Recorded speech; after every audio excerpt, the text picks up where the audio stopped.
Happy New Year, everybody, and welcome to 2022 and the 15th season of Dulcimerica. My name is Futch. Thank you very much for joining me. Well, I thought we'd start off the year with a nice, wonderful little tune that's been around for a long time and then grew up and got famous. And what I'm doing this year for Dulcimerica, for our 15th season, is I'm arranging all the episodes. We do an average of 4 episodes per month. So what I'm going to do is I'm going to do an episode for beginners, an episode for intermediate, an episode for advanced, and then one episode for all skill levels for those months where we've got 4 weeks of programming. If we have 5 weeks, I'll pull something else into the mix, maybe do something a little bit different. This way it'll be a little bit easier for you to kind of anticipate the level of teaching that I'm going to offer up during this year. And there's another way of checking this stuff out, by the way. It's called the Dulcimerica Episode Guide, and you can find the link right down below. Inside of that, you'll find the episode number, title, when it was originally broadcast, and a description. So if you're looking for something in particular, you can use the guide and then use that information to pull up the episode that you're looking for, instead of trying to scroll endlessly through over 570 different episodes. We're going to kick off the year with a beginner episode and playing a great old tune called RLE, which, if it sounds familiar, it's because it was also created into or made into a really amazing song by Elvis Presley called Love Me Tender.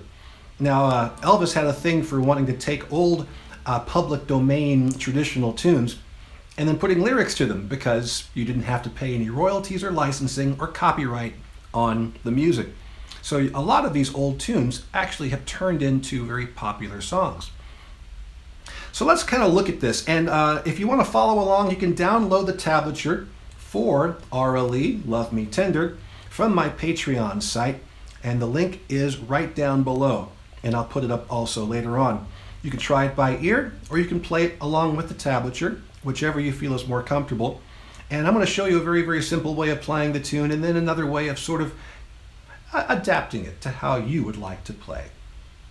Speaking of Patreon, I would like to talk to you guys out there. I love you so much, all of my patrons, and I want to give a big shout out to Donna Gaelic, who pledged in and gets this special Dulcimerica shout out at that particular level. The rewards keep going from $5 all the way up to $100 a month, and all of my patrons help to make Dulcimerica happen on a weekly basis. They help to take care of software upgrades, gear upgrades, lights, cameras, and the action. All of the curation that goes into making an episode is so much largely affected by my patrons, and they're there for me every single day. And of course, I create content for them every week. Not only as a patron do you get access to all of my past archives, my books, CDs, videos, and tablature, but you also get weekly content like Dulcimerica, Dulcimerica Deluxe, and of course, Mailbag Monday, where I take your emails and make a video about them to answer your question so that everybody can hopefully benefit from what they're seeing and hearing. If you'd like to find out more about it, go to patreon.com/bingfutch and go to the open house section. Download all that stuff to your heart's content, and if you think it's worth your while, $5 a month is all it takes to get everything I've mentioned already. There are higher tiers as well, $10, $12, and so forth and so on, and you get extra perks like stickers, t-shirts, monthly EPs, stuff like that. So if you are curious, come on over, take a look, and I want to thank, again, Donna Gaelic for being with me for a very long time and helping to keep the art rolling here at Casa de Milagro. Thank you very much, Donna, and to all my patrons, thank you. I love you guys very much. Okay, so if you need to pause the video to go download the tablature, hopefully you're ready, you're back, and let's go ahead and dig in to RLE, Love Me Tender.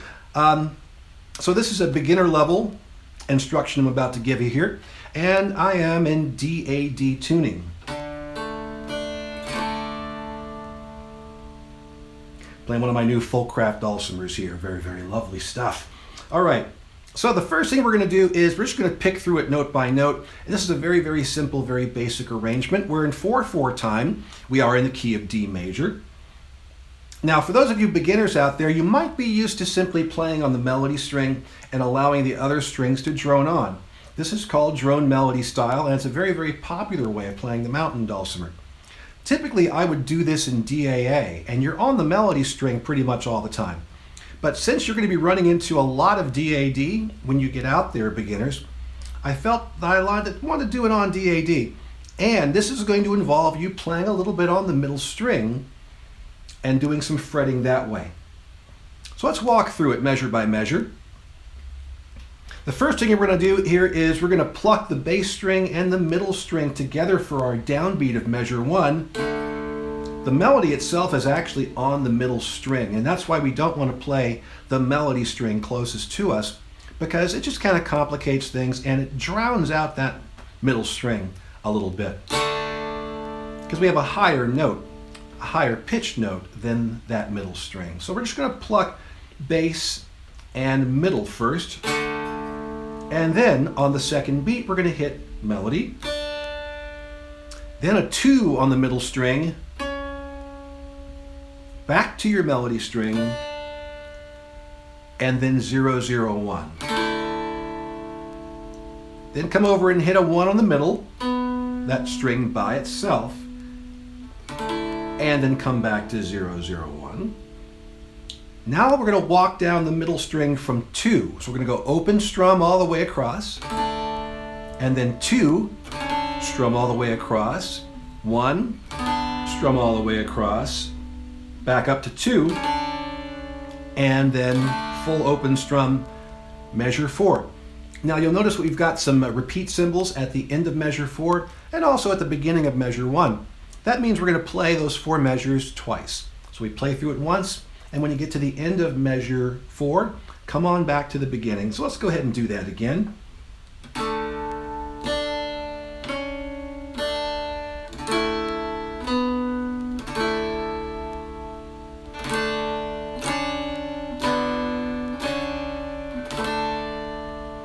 Okay, now we're moving on to measure 5, and we're going to start by playing 0, 0, 2.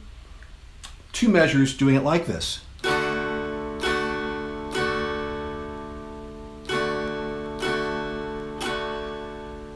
And now we're on to page 2. We're going to walk down on the melody string. 2, 1, open, 1, 2. Some of you may not have the 1.5 fret out there. That's what this is. And that's why I'm not touching it, because there's no 1.5 in this arrangement. So if you don't have the 1.5 fret, you've got wide space, narrow there. So that's first, that's second, that's third, and then open. That's your 1.5 if you've got it. And if you don't, ignore it. Just so you don't get confused looking at what I'm doing down here. Measure 9, 0, 0, 2, going up to 3. Then down to our 0, 0, 1. Hit that 1 on the middle string by itself. And come back to 0, 0, 1. And now walking down that middle string again, open all the way across. Then 2, 1, 2, and then all the way across again.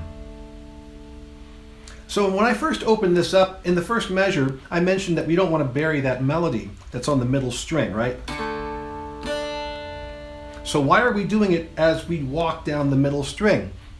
Just because of the note that we're playing, it stands out a lot easier than what we were trying to do before. So even though we've got that melody string, and it is higher pitched, it doesn't bury the melody quite as much as it was doing before. But you know, kind of use your ears on that. If you can't hear the melody cleanly, you might want to play that melody by itself as opposed to strumming all the way across the strings. And that's largely what this is an exercise in. Instead of playing all the strings all the time, being a little bit more selective so that the melody stands out. But we can go ahead and strum all the way across all the time. Let's try it that way and see how that sounds. So we can go over here.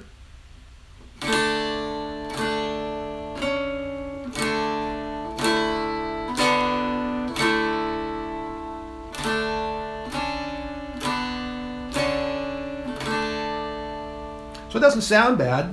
It's not as clear, the melody, but it doesn't sound bad at all.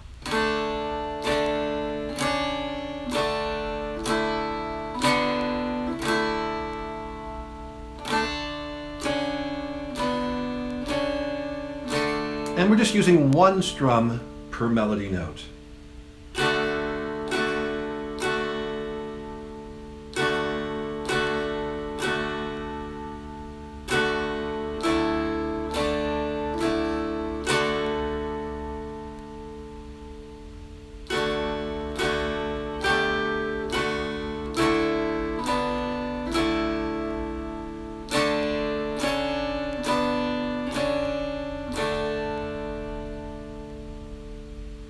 All right, very, very simple and very, very straightforward.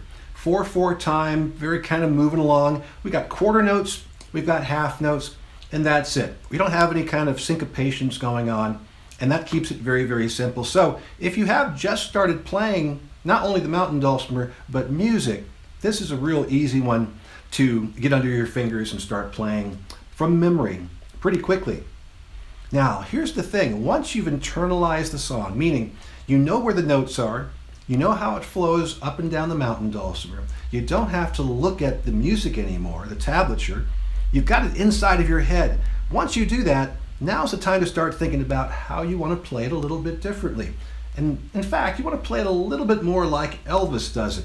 And Elvis doesn't sing it exactly straight on the money with the quarter notes. He's actually putting a little bit of a different emphasis on things. Let's see if we can't Elvis this up just a little bit. So I can go.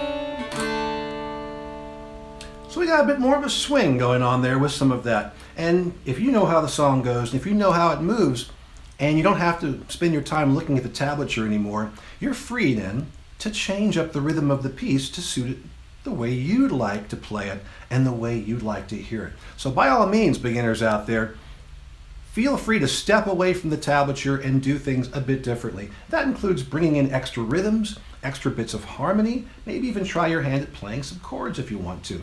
The whole idea here is once you get the melody down and the movement is to make it your own by kind of playing around with it. One of the things I like to do is to sort of pick at individual strings to provide rhythm without strumming across all the strings. And that makes things pretty interesting. Let me give it a shot playing it through like that. Also, when I first started playing it in this episode, you'll notice that I was doing things on the bass string and on the middle string. Little bits of rhythm like that. That's just another way of bringing everything to life. Here we go.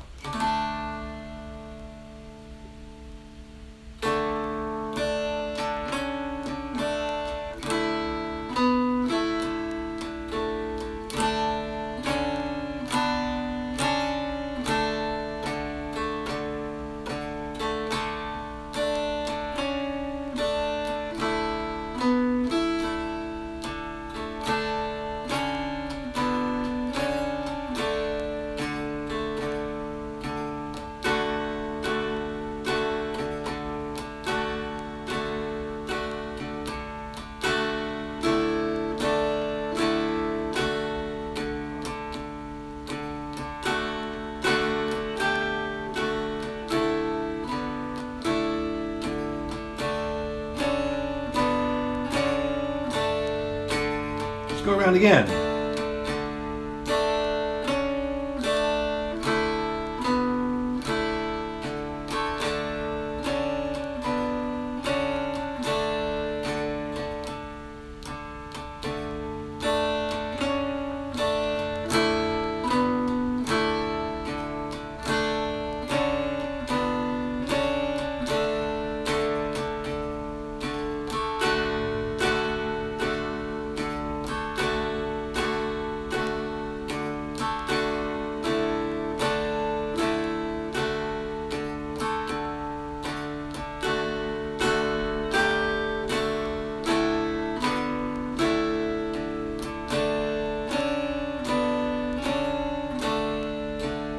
Let's try a tag from measure 9.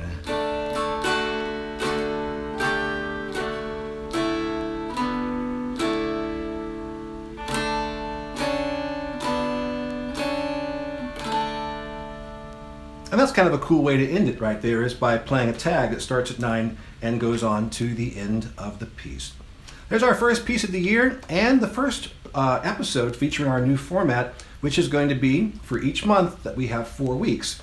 Beginner, intermediate, advanced, and then all levels. And where we have a 5th week, we'll do something different. I don't think we have any 6 weeks.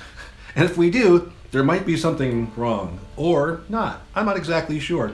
In any case, thank you guys again for joining me, and we will see you next week with an episode focusing on something at the intermediate level. Thanks, everybody. Happy New Year again.